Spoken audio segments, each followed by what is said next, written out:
I used to think love meant having someone believe in your dreams. I was wrong. Sometimes, the person sleeping next to you is the one secretly hoping you'll fail. Welcome to the last lesson. If you're new here, subscribe for raw, emotional stories about betrayal, growth, and triumph. This is my story and maybe yours too. I was 19 when I met him. 19 and completely lost, if I'm being honest.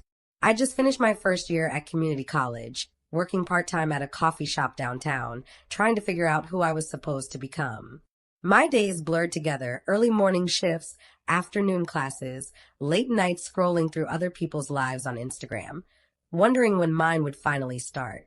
Then he walked in. His name was Marcus. Tall, confident, the kind of guy who knew how to hold a room's attention without trying. He ordered a black coffee, no sugar, no cream. And when I handed it to him, he smiled at me like he could see something I couldn't see in myself. "You look too creative to be stuck behind a counter," he said. I laughed it off, but those words stayed with me. Because he was right. I asterisk was creative. I'd been sketching designs for a small jewelry line in my notebook for months, daydreaming about turning my little hobby into something real. But I'd never said it out loud to anyone. My parents thought it was a phase. My friends were busy planning practical careers, nursing, teaching, accounting. And me, I was the girl with her head in the clouds, drawing tiny silver earrings in the margins of her biology notes. Marcus came back the next day, and the day after that. By the end of the week, he'd learned my schedule, my favorite songs, the way I liked to organize my sketchbook by color and theme. He asked questions about my designs, seemed genuinely interested. He'd lean over the counter during slow hours, watching me sketch, saying things like, "You're really talented, you know that?" I fell for him quickly, maybe too quickly. Within a month, we were inseparable. He'd pick me up after my shifts, take me to late-night diners where we'd sit for hours talking about everything and nothing. He worked in sales for some tech company, something I never fully understood, but that sounded impressive. He had his own apartment, his own car, his own life that seemed so much more put together than mine. And for the first time in my life, I felt seen. He'd come over to my tiny studio apartment, the one I shared with my best friend Sarah, and he'd sit on my bed while I showed him my latest designs. Little wire-wrapped pendants, delicate chain bracelets, rings with tiny gemstones I'd found at craft fairs. He'd hold them up to the light, turning them over in his hands, nodding like he was genuinely impressed. "These are cute," he'd say. "Really cute. Cute." That word should have been my first red flag. But I was too in love to notice, too desperate for validation to hear the subtle dismissal in his tone. Because when you're 19 and someone you admire calls your work cute, you convince yourself it's a compliment. Looking back now, I can see all the signs I missed. Like the way he'd changed the subject whenever I talked about my dreams for too long. I'd be mid-sentence, explaining my vision for an online shop, and he'd interrupt with something about his day at work, some story about a sale he'd closed, or a promotion he was chasing. And I'd let him, because his dreams felt bigger than mine, more legitimate, more real. Or the way he'd introduce me to his friends. "This is my girlfriend," he'd say, smiling proudly. But he'd never add, "She's starting her own jewelry business." It was always just my girlfriend, like that was my entire identity, my only accomplishment. I remember one night, about 3 months into our relationship, I was working on a custom order at my little desk by the window. It was just a simple commission from a girl at my school. She wanted matching friendship bracelets for her and her sister. $20. Not much, but it was my first real customer, someone who'd seen my work and wanted to pay me for it. I was so excited. I called Marcus as soon as I finished them, practically vibrating with pride. "Guess what?" I said when he answered. "What's up, babe?" I just finished my first paid commission. Like, someone actually paid me to make jewelry. Isn't that amazing? There was a pause. Just a second too long. "That's great," he said, but his voice was flat. "How much did you make?" $20. Another pause. Then a small laugh. "Well, it's a start, I guess." "It's a start, I guess." I tried to brush it off. I told myself he was just tired from work, that he didn't mean anything by it. But something in my chest tightened. Because $20 might not sound like much to someone with a salary job and a car payment, But to me, it was proof. Proof that my dreams weren't just fantasies. Proof that someone out there valued what I created. But I didn't say that to him. Instead, I changed the subject, asked him about his day, let him tell me about some big meeting he had coming up. And I put my bracelets in a little box, tucked them away, and ignored the small voice in my head that whispered, "He doesn't believe in you." Months passed like that. Me working on my designs in secret, him talking about his career like it was the only thing that mattered. I started posting my jewelry on Instagram, building a small following, just friends and classmates at first, but slowly, strangers started finding me. I'd get messages from people asking about prices, complimenting my work, telling me I should sell at local markets. I'd show Marcus the messages, grinning, waiting for him to share my excitement. "That's cool," he'd say, barely glancing up from his phone. "Just don't forget you still need a real job, though." A real job. Those 3 words stung more than I wanted to admit. But I stayed. Because I loved him. Because I thought maybe if I just worked harder, achieved more, he'd finally see me the way I wanted to be seen. I thought love meant compromise, meant being patient while someone learned to support you. I was wrong about a lot of things back then. And I was about to learn just how wrong I really was. It happened on a Tuesday. Isn't it strange how the worst moments of your life can happen on the most ordinary days? Not on a stormy night or during some dramatic argument. Just a regular Tuesday afternoon in March, with sunlight streaming through my apartment window and the smell of coffee still lingering in the air. I'd been waiting all week to tell him. A local boutique downtown, the kind of place that sold handmade goods from local artists, had reached out to me on Instagram. They wanted to feature my jewelry in their shop. Not just 1 or 2 pieces, a whole collection. They'd give me a corner display, promote me on their social media, take a small commission on sales. It was everything I'd been dreaming about for the past year. My first real opportunity.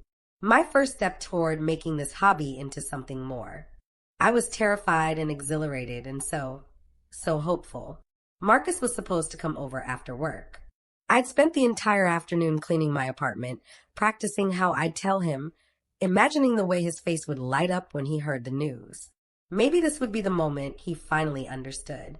Maybe this would be when he'd stop calling my work cute and start calling it what it really was, a business, a career, a real dream worth chasing. I heard his knock at 6:30. 3 firm taps, the way he always did. I opened the door, probably grinning like an idiot. "Hey, babe," he said, kissing my cheek as he walked past me. He looked tired, his tie loosened, his hair slightly disheveled. He dropped his bag by the couch and collapsed onto it with a heavy sigh. "Long day?" I asked, closing the door. "You have no idea. This new client is driving me insane. 3 meetings today, all for basically nothing." He rubbed his face with both hands. "I need a beer." "I'll get you one." I moved toward the kitchen, my heart pounding. "But first, I have to tell you something." He looked up at me, one eyebrow raised. "Yeah, what's up?" I sat down next to him, unable to contain my smile. "You know that boutique on 5th Street? The one with all the handmade stuff in the window?" "I guess. They reached out to me. They want to carry my jewelry. Like a whole collection. They'll give me display space and everything. Marcus, this is huge. This could actually be the beginning of..." Wait. He held up his hand, cutting me off mid-sentence. "Slow down. They reached out to you? How?" "Through Instagram. They've been following my page for a few months, and they want you to just give them your jewelry? To sell." "Well, yeah, that's how it works. They take a commission, but..." "How much commission?" I hesitated.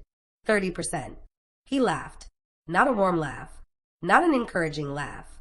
A sharp, dismissive sound that made my stomach drop. 30%? So you're giving them almost a third of your profit for what? Shelf space. "It's not just shelf space," I said, my voice smaller now. "It's exposure. It's credibility. It's a bad deal." He shook his head, leaning back against the couch. "Come on, you're smarter than this. These places prey on people like you. People who are desperate to feel like artists or whatever. They'll take your stuff, barely promote it, and you'll make maybe $50 if you're lucky. People like you." Those words hit me like a slap. Marcus, this is a really good boutique. They have thousands of followers.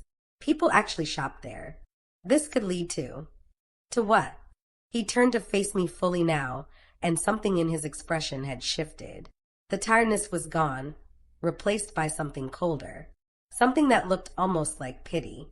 Babe, I'm trying to help you here. You're chasing a fantasy. It's not a fantasy, I said, my voice cracking slightly. This is real. They want my work. They want free inventory, he said flatly. Look, I know you enjoy making this stuff. It's a nice hobby, but you need to be realistic about what this is. What do you mean, what this is? He sighed, like I was a child who couldn't understand basic math. I mean, you're not going to make a living selling $20 bracelets at some hippie boutique. You're 21 years old. You should be thinking about your actual future. A real career. Not wasting your time on this craft fair nonsense. The room went silent. I could hear my own heartbeat, loud and painful in my chest. I could hear the traffic outside my window, the distant sound of someone's TV through the walls. But I couldn't speak. The words were stuck somewhere between my throat and my lungs, trapped by the weight of what he'd just said. Craft fair nonsense. You don't believe in me, I finally whispered. What? No, that's not. You've never believed in me. My voice was getting louder now, shaking with something between anger and heartbreak. Not once. Not ever. Every time I've shared my dreams with you, you've called them cute or sweet or a hobby. You've never once treated this like it was real. Because it's not real, he said, and now there was an edge to his voice. Frustration. Maybe even anger. Jesus, do you know how embarrassing it is when my friends ask what my girlfriend does and I have to say she makes jewelry? Like some teenager selling shit at a craft table? I stared at him. Really stared at him. And for the first time since I'd met him, I saw him clearly. This man didn't love me. He loved the version of me that was small enough to fit into his life without taking up too much space. He loved the girl who made him coffee and listened to his work stories and didn't challenge his idea of what success should look like. Get out, I said quietly. What? Get out of my apartment. He stood up, running a hand through his hair, suddenly backtracking.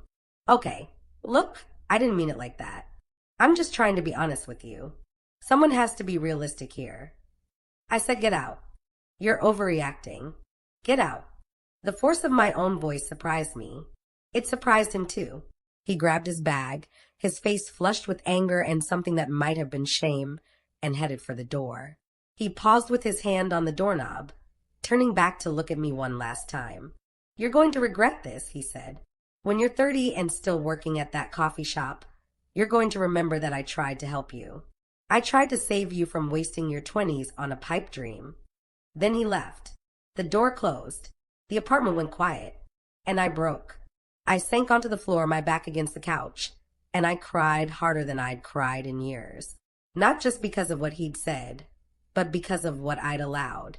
I'd spent over a year with someone who made me feel small, who took every dream I shared and crushed it with his reality and his honesty and his complete inability to see me as anything more than a girl with cute hobbies. I cried because I believed him. Somewhere deep down, I'd started to believe that maybe he was right. Maybe I was chasing fantasies. Maybe I wasn't being realistic. But then I looked across the room at my desk, at the little velvet boxes stacked carefully on the corner, each one holding a piece of jewelry I'd poured my heart into. At my sketchbook, full of designs and dreams and possibilities. At my phone, with that message from the boutique still glowing on the screen. We'd love to feature your work. Someone wanted my work. Someone believed it was worth something. And slowly, very slowly, something shifted inside me. The tears stopped. My breathing steadied. And in the quiet of my empty apartment, I made a decision. I was going to do this, not to prove Marcus wrong, not to show him he made a mistake, but to prove to myself that I was right, that my dreams weren't fantasies, that I wasn't wasting my time. I picked up my phone and opened the message from the boutique. My fingers hovered over the keyboard for just a moment. Then I typed, I'd be honored. When can we meet? I hit send, and everything changed. 2 years. That's how long it took for my life to completely transform. 2 years of early mornings, late nights, failures, small victories, and learning to trust myself in ways I never had before. But I'm getting ahead of myself. Let me take you back to that first meeting at the boutique. I remember walking through those doors 3 days after Marcus left, my hands shaking so badly I had to clasp them together to keep the trembling hidden. The owner, a woman named Catherine with silver hair and kind eyes, greeted me with a warmth that immediately put me at ease. "Your work is stunning," she said, holding up one of my wire-wrapped pendants to the light. "There's something raw and authentic about it. People are going to love this. Raw and authentic. Not cute. Not a hobby. Real." I left that meeting with a contract, a display space, and something I hadn't felt in a very long time. Hope. The first month was slow. I sold 3 pieces, made maybe $60 after the boutique took their commission. It wasn't much, but it was mine. Money I'd earned from something I created with my own hands. Then something unexpected happened. A local lifestyle blogger came into the boutique, bought one of my necklaces, and posted about it on Instagram. She had about 15,000 followers at the time. Not huge, but enough. The post went up on a Saturday morning, and by Saturday night, my inbox was flooded with messages. "Where can I buy this? Do you do custom orders? I love your style." I stayed up until 3 in the morning responding to every single message. That's when I realized something crucial. I couldn't rely on just the boutique.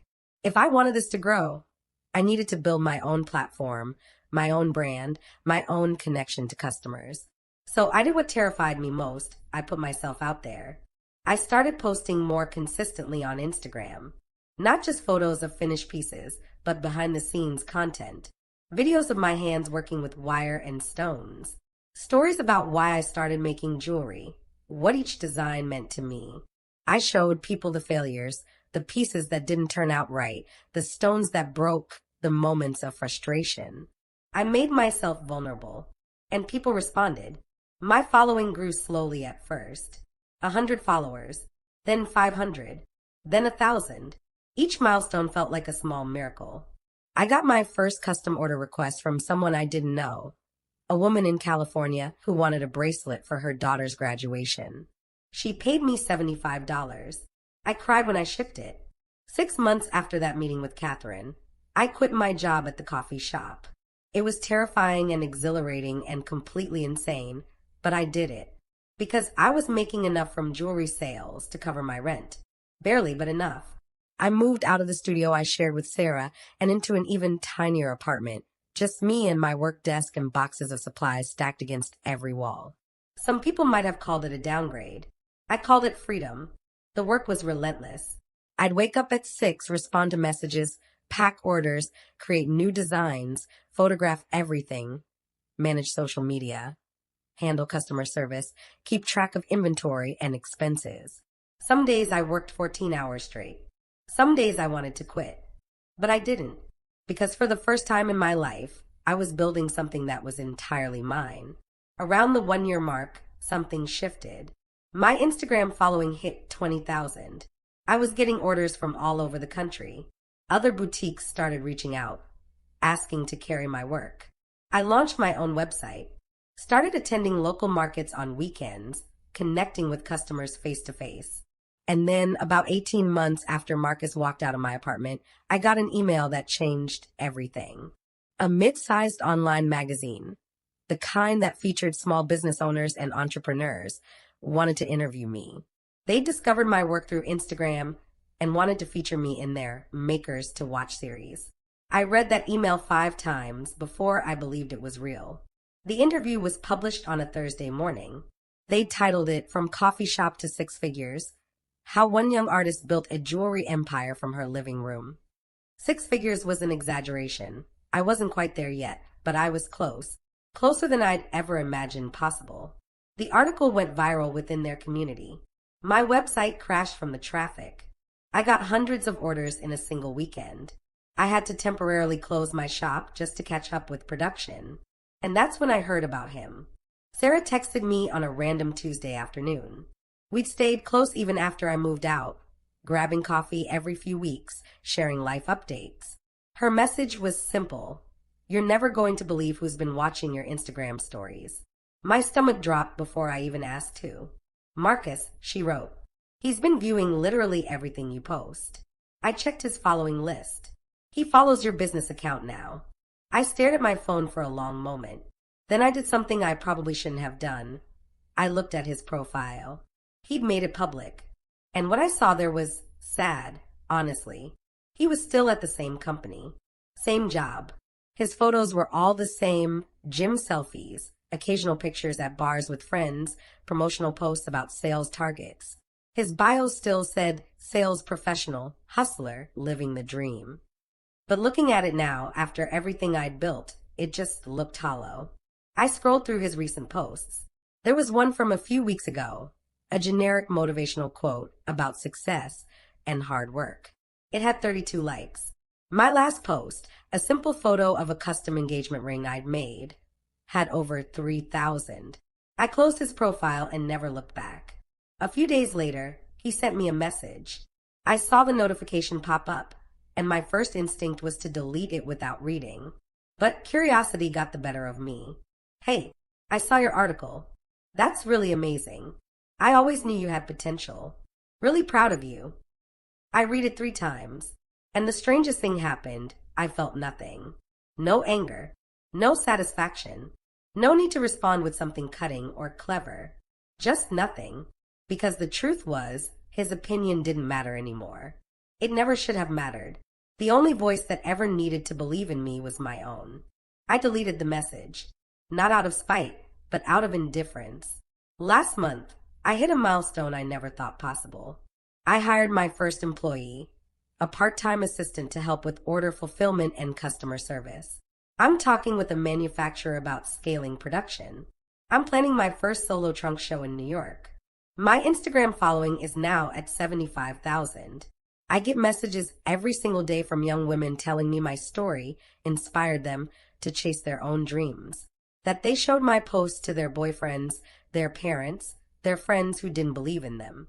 And you know what's wild? I still work from a small apartment. I still handmake most of my pieces. I still have moments of doubt and fear and exhaustion. But I also have something I didn't have 2 years ago. I have proof. Proof that I wasn't chasing fantasies. Proof that my dreams were never too small, or too silly, or too unrealistic. Proof that the only person's belief I ever needed was my own. Sometimes late at night, when I'm packaging orders or sketching new designs, I think about that Tuesday afternoon. About Marcus sitting on my couch, telling me I was wasting my time. Telling me I'd regret not being realistic. And I wonder if he thinks about it too. If he sees my interviews online, my features in magazines, my growing business. If he remembers the girl he called embarrassing. But here's what I've learned. Revenge isn't about making someone regret losing you. It's not about proving them wrong or shoving your success in their face. Real revenge is becoming so completely fulfilled, so genuinely happy, that their opinion becomes irrelevant. I didn't prove Marcus wrong. I proved myself right. And that's the only victory that ever mattered. If this story moved you, please subscribe to The Last Lesson for more real stories about betrayal, growth, and finding strength you never knew you had. Hit that notification bell so you never miss an upload. And if you've ever had someone doubt your dreams, leave a comment below. I read every single one. You're not alone, and your dreams are worth fighting for. I'll see you in the next story.